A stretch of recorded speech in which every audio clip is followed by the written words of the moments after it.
스테이지가 벌써 4, 5인데 이제 각도가 48도네. 이렇게 알 것 같아요? 전혀 몰라요. 전혀 몰라요. 그러니까 저도 잘 몰라요. 근데 이상길 대표님 눈에는 보이겠죠.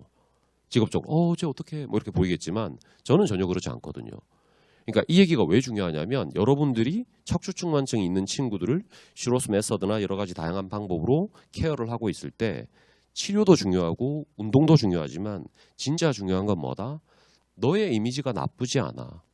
아무도 그렇게 생각하지 않아. 걱정하지 마. 라고 얘기를 꼭 해주셔야 돼요. 그게 엄청 중요합니다. 아시겠죠? 그래서 셀프 이미지를 개선시키기 위한 노력도 여러분들이 해줘야 되는 거예요. 왜냐하면 우리나라 의사 선생님들은 그런 얘기를 안 하거든요. 우리나라 의사 선생님은 대학병원에 척추측만증 가면 거의 제가 의사라서 이런 말을 하면 안 되기 때문에 가면 그냥 각도가 몇 도네 지켜봅시다 하고 3개월 뒤에 가거든요. 각도가 많이 안 좋아졌네. 잘못하면 수술해야 될 것 같은데 좀 더 지켜봅시다. 아니 무슨 개소리죠? 이 말이 진짜 웃기지 않아요? 그러니까 중간에 어떤 노력을 해야 되는데 그냥 단순히 계속 지켜보고 있는 거죠. 그러니까 지금 우리나라 의료에 있어서 척추측만증은 물론 정말 생명이 위험한 경우에 뭐 살릴 수 있다는 건 있겠지만 그냥 방관하고 있다라는 표현이 맞아요. 그래서 열심히 노력들을 여러분들이 해주셔야 돼요. 여러분들이 슈로스 메서드를 공부를 많이 해서 뭐 운동을 시키고 뭐 이런 것도 중요해요. 중요한데 최대한 빨리 발견해서 전문가한테 보내주는 것도 좋은 일이라고 생각하고 저는 저희 병원에서 척추측만증 안 보거든요. 왜 안 보냐면 그거 말고 난치성 환자가 너무 많아서 그런 환자를 보기에도 벅차요. 그래서 그리고 또 하나는 저는 물리치료사 선생님들과 협업을 하고 있기 때문에 이 친구들이 정말 특발성 척추측만증에 대해서 올인하고 있는 사람이라면 환자를 받겠죠. 근데 우리는 그거 말고 다른 질환들을 더 열심히 보고 있기 때문에 더 잘하는 사람에게 소개해 주는 게 맞다고 생각하고 그다음에 측만증이 오면 이런 설명들 다 해줘요. 엄마 앉혀놓고 딸 앉혀놓고 푸어한 셀프 이미지가 뭔지 그리고 향후에 당신이 어떻게 해야 되는지 대학병원에 가서 얻을 게 별로 없다는 얘기도 해주고 그리고 대놓고 얘기해요. 부산에서 분당까지가 멀지만 가시라고. 우리나라의 최고인 마스터가 우리나라에 살고 있는데 왜 안 가냐고. 인생이 바뀔 수 있는데 가시라고. 그렇게 얘기를 해요. 그러니까 문제는 뭐냐면 엄마 아빠도 정신을 못 차리는 경우가 있어요. 이게 향후에 어떻게 변할지를 모르시니까. 그러니까 그 설명을 엄청 길게 하는 편이죠. 그래서 여러분들도 할 수 있다면 해주시는 게 좋겠지만 안 된다면 소개를 해주는 것도 굉장히 좋은 방법인 거죠. 그래서 그것도 좀 알고 계셨으면 좋겠어요. 그래서 이제 결론을 보게 되면 PDDC라는 게 그 수술 방법을 얘기하는 거거든요. PDDC 장치는 척추 성장센터의 비대칭 부하를 줄임으로써 그러니까 눌리는 힘을 바꿔줌으로써 척추 쐐기, 웨지라고 아까 전에 제가 말씀드렸죠. 뼈 모양을 바르게 만들 수 있는 거죠. 수술 후 즉시 커브 교정을 제공할 수 있었다. 그리고 PDDC 기구의 성장 및 움직임 보존 능력은 척추 기형을 저지하고 교정하기 위해 나머지 척추 성장을 이제 제대로 만들 수 있도록 허용할 수 있다라고 돼 있고 그다음에 장점은 밑에 나와 있죠. 전방 접근이 아니라 후방 등에서 수술을 하기 때문에 좀 더 의사들이 접근하기가 쉬웠다. 그런 얘기를 하고 있고 결론에는 얘기를 안 하고 있지만 이 수술에 관련된 수술을 많이 하신 이 정형외과 의사가 뭐라고 밝혔냐면 운동을 하는 것도 가능했다라는 얘기를 하고 있어요. 그러니까 얼마나 좋아요. 이것만 해도 각도가 좋아지는데 여기 이상적인 운동을 더해지게 되면 훨씬 더 좋은 효과를 낳지 않을까? 근데 그런 부분에 대해서 아마 또 연구를 하면 좋은데 참고로 안타까운 게 뭐냐면 이게 이런 논문들은 꽤 나올 거예요. 아마. 왜냐하면 이 기구상이 돈을 엄청 벌 거거든요. 저게 뭐 자기들 말로는 뭐 티타늄이 합금되고 뭐 이런 개소리를 막 적어놓았던데 돈을 엄청 벌 건데 그러면 논문을 쓰는 비용을 다 대줘요. 그런데 운동에 관련된 것들, 뭐 슈로스 메서드라는 뭐 이런 다양한 운동 방법들을 만약에 콜라보레이션을 하려고 하면 과연 지원을 해줄까? 그죠? 그러면 그런 연구들이 잘 안 나올 수도 있어요. 그래서 안타까운 게 뭐냐면 여러분들이 운동 전문가로서 공부하고 있을 때 논문들이 그렇게 에비던스, 근거가 많은 논문들이 그렇게 많지가 않거든요. 그게 왜냐하면 경제적인 이유 때문에 그래요. 왜냐하면 제약회사라든지 이런 기구상들은 자기들이 논문을 지지를 해주고 논문을 서포트를 해주게 되면 이익이 돌아오거든요. 근데 여러분들은 누가 지원해 줄 사람이 없는 거죠. 논문을 쓸 때. 왜냐하면 그걸 지원을 해주면 더 약도 안 먹고 더 수술도 안 할 거 아니에요. 그러니까 이제 운동에 관련된 논문들이 쏟아져 나올 수도 없고, 그다음에 설사 나온다고 하더라도 표본 숫자가 너무 작은 거죠. 샘플 사이즈가. 여러분 고혈압이나 당뇨 같은 약이 있잖아요. 그런 거 논문 쓸 때 대상자가 몇 명 정도 될 것 같아요? 좀 의미 있는 논문이 되려고 하면 10만 명이 넘어요. 그 돈을 누가 댄다? 제약회사가 다 되는 거죠. 제약회사가 다 되는데 의사들이 과연 그 돈을 받고 지원을 받고 했는데 너야 개판이야 이렇게 할 것 같아요. 좀 그런 문제가 생길 수도 있겠죠. 그죠? 그런데 안타깝게도 운동에 관련된 논문들을 제가 서치를 엄청 많이 하고 아마 우리나라에서도 아마 논문을 본 숫자가 엄청 많을 건데 제가 본 숫자가 근데 근거가 높은 논문이 그렇게 많지가 않아요. 하지만 그래도 얻을 수 있는 정보는 논문과 책밖에 없으니까 그래도 논문을 계속 봐야 되는 이유이기도 하겠죠. 참고로 이 논문들도 근거가 높진 않아요. 왜냐하면 샘플 사이즈가 너무 작아요. 20명이 안 넘어가거든요. 그러면 이걸 가지고 뭐 근거가 없으니까 안 돼 이런 것보다는 이런 노력들을 하고 있고 향후에 우리나라도 이 수술이 빨리 도입돼야 돼요. 덜 공격적이고 나중에 거치를 뺄 수도 있으니까요. 그리고 중요한 게 뭐냐면 영구적으로 잘못된 것들을 계속 유지할 필요도 없고 운동을 같이 컴바인 할 수 있으니까 이 수술 방법은 특히 두 번째 논문은 굉장히 획기적인 거라고 저는 생각을 해요. 그래서 여러분도 PDDC라는 이 수술이 있구나, 외국에서는 아직 우리나라에서는 시작되지 않았구나 라고 알고 계시면 좋을 것 같고, 제가 다시 한번 말씀드리지만 이 논문은 의사가 봐야 되는 논문이에요. 안타깝게도 저는 정형외과가 아닌데 정형외과 선생님이 혹시 개인적으로 제가 아는 사람이 있으면 이제 많이 소개를 하겠죠. 여러분들도 혹시나 부모님이나 형제, 자매가 있으면 꼭 한번 안내를 해주시면 도움이 될 것 같습니다.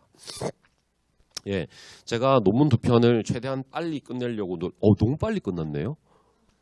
그래도 괜찮습니까? 왜냐하면 쉬면 좋잖아요. 어차피 여러분이 수술할 것도 아닌데 그죠? 그냥 간단하게 제가 하고 있는 이제 직업에 관련된 재밌는 이제 케이스를 좀 말씀을 드릴게요. 여러분 이상근 증후군 알고 있죠? 이상근 증후군. 이상근 증후군을 제가 이런 도수 치료나 재활 치료할 때 10년 전만 해도 이상근 증후군을 알고 있는 사람들이 거의 없었어요. 근데 지금 환자들이 이상근 증후군을 얘기하고 있거든요. 이게 운동 전문가들의 힘이라고 저는 생각해요. 의사들은 지금도 이상근 증후군 이런 얘기 잘 안 해요. 그냥 뭐 다리가 저려요 이러면 디스크네, 협착증이네, 다 이렇게 얘기를 하고 있고, 여러분들이 이거 이상근 증후군일 수 있을 것 같은데요 라고 얘기를 하고 그걸 듣고 병원에 오는 사람이 더 많아졌어요. 그러니까 여러분들의 역할이 진짜 중요하다고 제가 항상 얘기하거든요. 저 유튜브에서도 항상 얘기를 해요. 저 유튜브 보시게 되면 북리딩을 하고 있거든요. 그 유명한 운동손상 증후군이라는 셜먼이 지은 책인데 굉장히 어렵거든요. 근데 그거를 아무 의미 없이 우리 물리치료사 선생님들하고 같이 공부하고 가르치다가 이거 그냥 찍는데 유튜브에 그냥 한번 올려볼까 하다가 그거를 사람들이 막 구독을 해주고 막 갑자기 막 팍팍 늘기 시작하는 거예요. 물론 팍팍 늘어야 10,000명도 안 됐는데, 그런데 그런 걸 보고 제가 어떤 강의 장소에 갔는데 갑자기 와서 구독자라고 얘기를 해주고 지금 열심히 보고 있다라고 얘기를 하고 있거든요. 근데 이상근 증후군 말고 이상근 증후군이 사실은 신부등분 증후군에 포함이 된 이야기거든요. 여러분들이 고객들을 많이 만나고 환자들을 케어를 하다 보면 엉덩이 통증 환자가 굉장히 많아요. 그러니까 의사들은 단편적으로 우리나라는 특히 진료 시간이 너무 짧기 때문에 다리가 저리고 땡긴다라고 얘기하면 대부분 디스크 얘기만 해요. 그리고 MRI 찍고 MRI 상에서 디스크가 나왔어. 그런데 제가 항상 물어봐요. MRI 상에서 디스크가 나왔으면 당신의 증상이 디스크가 확실하냐고. 방사통이라고 단정 지을 수 있냐고. 연관통일 수도 있거든요. 여러분 방사통과 연관통의 차이가 뭔지 아세요? 연관통은 들어보셨어요 혹시? 연관통은 영어로 referred pain이라고 그러거든요. 방사통은 신경의 오리진이 척추에서 시작된 건데 거기에 문제가 생겨서 상지 하지로 퍼져나가는 통증을 방사통이라고 얘기를 하고요.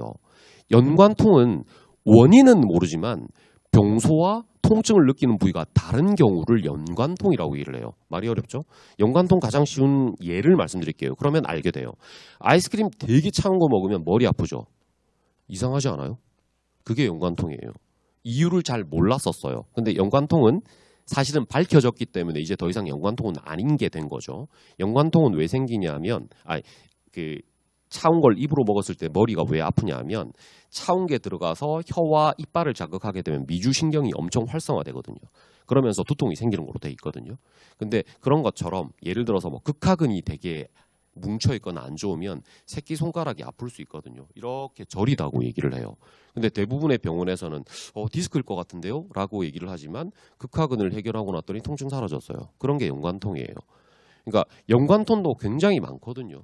근데 연관통을 생각을 하지를 않고 있으니까 당신 다리가 저리니까 당신 디스크일 가능성이 높아요. MRI 찍었는데 디스크가 꽤 나와 있네. 이거 해결이 안 되네. 수술할 정도는 아닌데 일단 약을 먹어보시죠. 그리고 나서 2년이 흘렀어요. 점점 심해지는 것 같아요. 그럼 수술합시다. 수술을 했네. 증상이 안 사라졌어요. 그런 사람 꽤 만났을걸요. 꽤 만났을 거예요. 이거 어떻게 할 거냐고. 지금 문제가 뭐냐면 우리나라 의료 현실이 진료 시간이 너무 짧기 때문에 의사가 환자를 만져보지 않고 진단을 내리는 경우가 너무 많다는 거죠.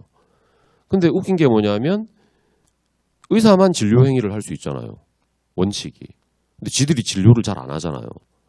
그러니까 여러분들이 이거 너무 위험한데 이 녹음 너무 나 잘릴 것 같은데 의협에서 여러분들이 진찰까지는 아니고 눌러볼 수는 있잖아요. 나 진료 아니에요 하고 눌러볼 수는 있잖아요. 체크해 볼 수 있는 거고. 그렇게 해서 관심을 좀 가질 게 필요해요. 특히 신부둥근에서 벌어지는 이런 여러 가지 일들, 그 다음에 아래쪽에서 이제 햄스트링 오리진과 이시알 튜베라시티 근처에서 일어나는 많은 일들, 뭐 우리 음부신경이라든지 푸덴달러브, 며칠 전에도 할머니가 왔어요. 앉지를 못하겠다고. 항문과 거시기가 계속 아파서. 그런 것들을 대학병원 갔는데 아무도 관심이 없어요. 너무 많거든요. 그러니까 이제 다니다 포기를 하는 거죠. 아무도 봐주질 않으니까. 그런 부분들에 대해서도 관심을 많이 가지셔야 돼요. 의사들이 잘 못 봐주고 있으니까. 그래서 여러분들이 그런 여러 가지 다양한 부분에 대해서 신경을 많이 써주시고 책임감을 가지시고 공부를 좀 열심히 해주셨으면 좋지 않을까. 그래서 저는 재미는 없지만 맨날 논문 리뷰를 이제 유튜브에서 하고 있는 거죠. 근데 뭐 조회수 200회, 400회, 많이 넘으면 800회. 근데 어이없이 내가 정말 가치 없다고 올린 동영상이 2만 회 이런 거 있어요. 어이가 없어요. 그냥 5분 만에 끝 이러고 한번 올려봤거든요. 진짜 많이 보더라고요. 근데 그게 위험하죠. 왜냐하면 5분이나 이런 짧은 시간 안에 10분이나 짧은 시간 안에 어깨에 대해서 얼마나 많은 정보를 드릴 수 있겠어요. 그러면 내가 의도하진 않았지만 거짓말을 할 수도 있는 부분들이니까 가급적이면 그런 영상을 안 올리려고 하는 거죠. 그래서 여러분들도 오늘 이런 수술을 보고 무슨 큰 도움이 되겠어요, 그죠? 하지만 흘러가는 어떤 흐름들은 알 수 있게 되고 보존적으로 수술하려고 노력하는 의사들도 있구나, 미국에서는. 그리고 유럽에서는. 근데 저게 나중에 됐을 때 여러분들의 노력이 필요 없냐, 천만에. 저거 하고 운동 같이 해줘야죠. 시너지가 나겠죠. 여러분들 준비하고 계시고 그다음 의사 선생님들이 저 수술을 하게 되면 여러분들이 필요 없는 게 아니라 더 많은 도움이 필요할 수도 있으니까 이 논문을 한 번쯤은 기억을 해주시면 참 좋겠다는 생각을 했습니다. 제가 논문을 썼더라면 더 재밌는 얘기를 많이 했을 텐데 제가 논문을 쓰지 않아서 결론만 간단하게 얘기해드리고 짧게 강의하는 게 최고의 강의이기 때문에 여기서 마치도록 하겠습니다. 감사합니다.